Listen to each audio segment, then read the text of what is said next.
মানুষ ডাক্তার মিলাদ নূর হোসেন যে আকাঙ্ক্ষা নিয়ে জীবন বিলিয়ে দিয়েছিল, সে আকাঙ্ক্ষা বাস্তবায়িত হয়নি।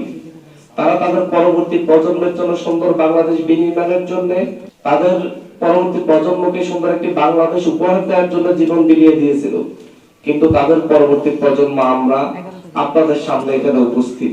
আমরা সেই সুন্দর নিরাপদ বাংলাদেশ পাইনি, কারণ সেই ৭১ যে আকাঙ্ক্ষার কারণে আমাদের পূর্বপুরুষরা জীবন দিয়েছিল, সে আকাঙ্ক্ষা বাস্তবায়িত হয়নি।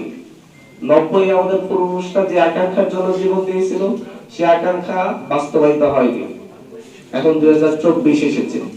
২০২৪-এ ২ সহস্রাধিক শহীদের রক্তের বিনিময়ে যে গণ-অভ্যুত্থান, যে হাজার হাজার আহতদের অঙ্গহানির বিনিময়ে যে গণ-অভ্যুত্থান, সেই গণ-অভ্যুত্থানের আকাঙ্ক্ষা বাস্তবায়নের জন্য, সেই গণ-অভ্যুত্থানকে দীর্ঘজীবী অমর করে রাখার জন্য আমরা বৈষম্যবিরোধী ছাত্র আন্দোলনের পক্ষ থেকে এবং গণ-অভ্যুত্থানের সকল শক্তি গোষ্ঠীর ঐক্যমতে নাগরিকরা যারা অংশগ্রহণ করেছে তাদের প্রতিনিধি, জাতীয় নাগরিক কমিটি সহ আমাদের একটি আকাঙ্ক্ষা আমরা ব্যক্ত করেছি, যে হচ্ছে জুলাই গণ-অভ্যুত্থানের আমরা স্বীকৃতি চাই। সেটা আমরা যখন এই স্বীকৃতির জন্য ঐতিহাসিক একটি দলিল হিসেবে উপস্থাপনের জন্য বৈষম্যবিরোধী ছাত্র আন্দোলন এই আজ থেকে ২ মাস আগে এই দাবি জানাই।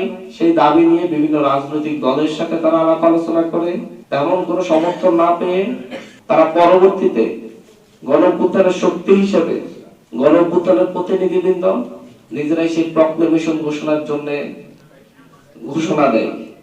কিন্তু পরবর্তীতে যখন রাষ্ট্র এই সিদ্ধান্ত নেয় যে রাষ্ট্রের পক্ষ থেকে প্রক্লেমেশন ঘোষিত হবে, তখন আমরা রাষ্ট্রকে সেই দায়িত্ব দিয়ে শহীদ মিনারে মার্চ ফর ইউনিটি, সকল রাজনৈতিক দল, প্রেসিডেন্ট বিরোধী সকল রাজনৈতিক দল, সকল সামাজিক শক্তির সমন্বয়ে একটি প্রক্লেমেশন ঘোষণা সিদ্ধান্তকে স্বাগত জানিয়ে মার্চ ফর ইউনিটি কর্মসূচি পালন করি। তারই ধারাবাহিকতায় আজকে আমাদের এখানের এই সংবাদ সম্মেলন। আমরা সেখান থেকে ১৫ দিনের একটি আলটিমেটাম দিয়ে দেওয়া হয়েছিল যে ১৫ দিনের মধ্যে সরকার যেন প্রক্লেমেশনটা ঘোষণা করে।